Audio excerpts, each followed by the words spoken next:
Hey guys, welcome back to the channel. For those of you guys keeping track, my last couple projects I've been doing just to flip and make some extra cash, hoping to roll into the next project. So the 91 S10 with the V8 swap, gone. The 91 half-ton pickup that was TBI to carb swapped, I rebuilt and that's gone.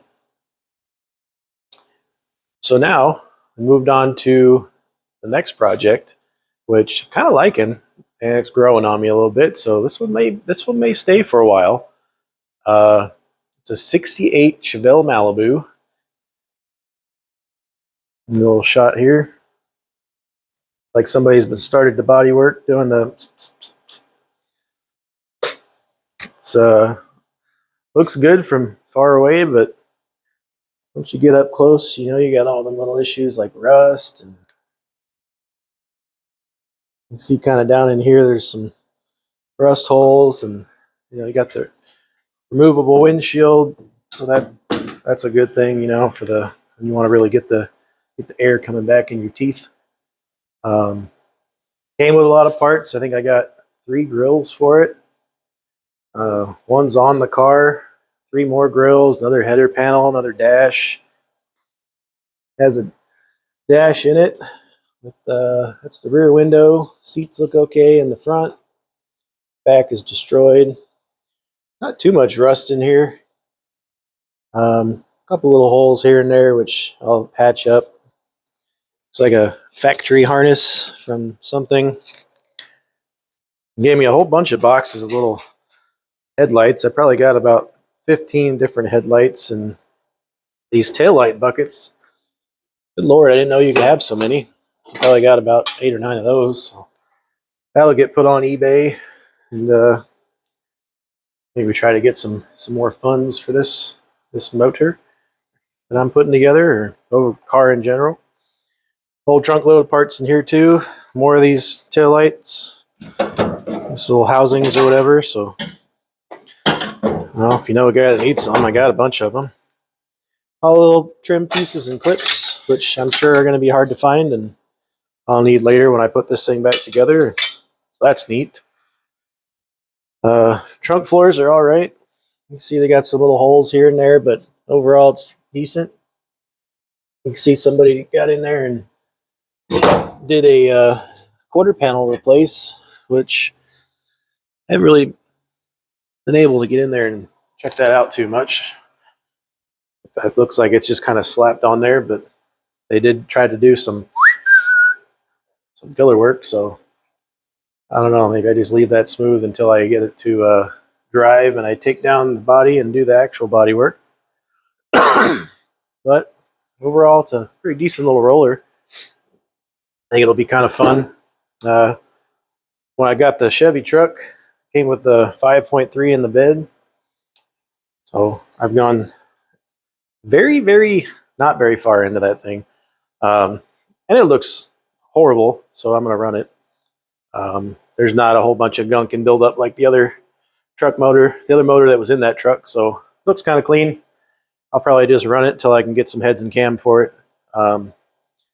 Being this is a muscle car, it's probably going to get a manual transmission. I don't know if you guys speak Spanish, but that means it's got the little man pedal over there. So that should be good. Got to find one of those. Apparently T56 transmissions are, you know, they're expensive. So I know I got to figure that out. But pretty stoked with this little guy. It is a roller, so you know it's got the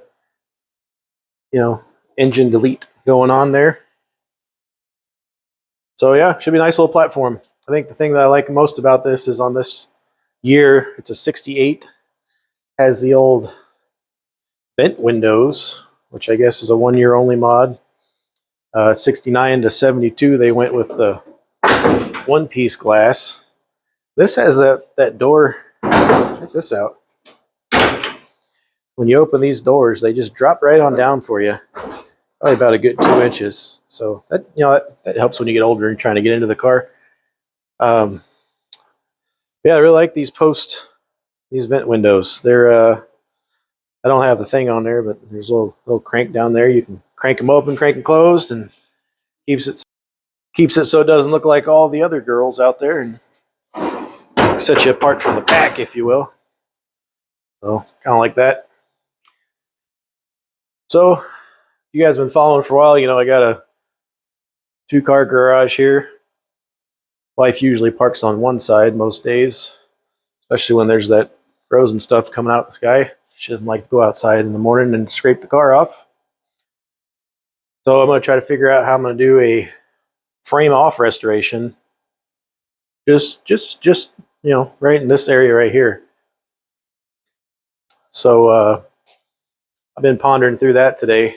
I don't know if I'm going to pull the body up and slide the frame out and scoot it on out there and in the driveway and work on it in the driveway, because you know, it gets cold out there when it gets to be 20 degrees. I got my little heater up there that's been working pretty good, keeping us at about, what are we at, 60, 65 degrees in here, which is all I need. But the other day I got it up to 80, so that's cool. But I definitely don't want to go outside and do all this. So if you got any ideas, shoot them on down there in the little idea box at the bottom. Let me know how you'd do this. I've been seeing some on the interwebs where the guy will pick up the body and scoot the frame out and work on the frame and then scoot the frame back in and call it a day. But I don't know. You got to work with this other side of the garage over here being occupied at night by the wife's car, so this kind of makes things a little weird. Anyway, just want to give you guys a little update on where we're going. This one should be a pretty long, drawn-out build, but I'm hoping to take it and do it right. Do it the way that I always don't do it, because I never do builds right. I always hurry up to get to the next thing, and I miss a lot of stuff. So I'm hoping that this one I'll take my time, do the frame, get everything nice, put the body on it, have a good solid platform so this car stays around for a while. So you guys got any questions, or you want to see anything, or got any ideas or whatever, let me know. Type them down in the box. Thanks for watching, and we'll see you next time.